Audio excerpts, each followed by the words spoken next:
finally, in this module, I want to just touch on one big question that comes out and a small legal issue. The first question I always get asked is, well, where do I look for needs? Where do I go? Do I have to go to an operating room or a tyre shop or a chef's kitchen? Actually, it's a much easier question to answer than you might think. Needs are everywhere, from making a cup of tea, to driving to school, to making a cake, to packing a rucksack, to recording this video. Needs are all around us if we look through the right eyes and if we analyze what's happening. So it's everywhere. That's not to say that needs are always an opportunity. So I say needs are all around us, from brushing our teeth to baking a cake or doing brain surgery. We can generally identify aspects that could be improved. But not every need is an opportunity. And by opportunity, I mean, is this a need worth solving? So is the market big enough? Or would it be impactful on the market if I did solve this problem? And there's a subtle balance between needs and opportunities that we'll explore later in this course. First off, we just try and find all the needs we can. Just analyze it and get everything we can, because we never know which ones are going to be opportunities until we do the detailed work later on. I mentioned that from a legal point of view, there are some things we need to bear in mind. And that's about permission.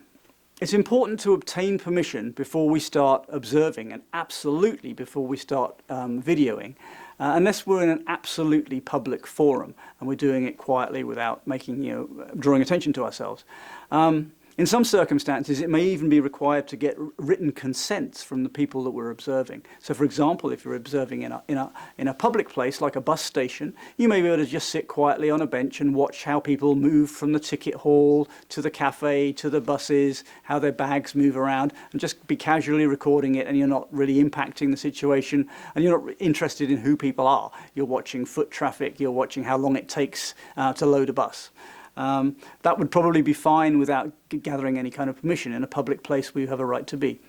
But you can't walk into a doctor's office and sit down with a patient in a room. You can't walk into an operating room, or a mother breastfeeding might absolutely not want you watching.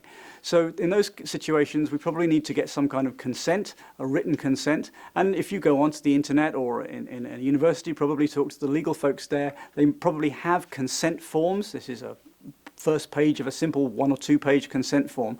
And a consent form is something we might hand to people at the beginning of an observation and say, this explains why I'm here. This explains what I'm doing. This explains who I am. This explains why this matters. Are you comfortable with that?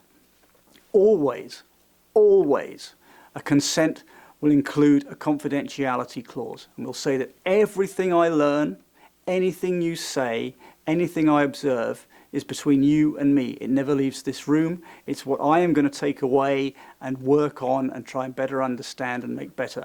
But it's not going to be divulged in any public forum. It's absolutely confidential.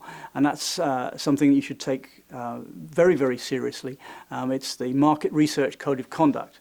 It's that kind of what we're told stays with us. We can use it to try and make things better, but it's not something we go out and report.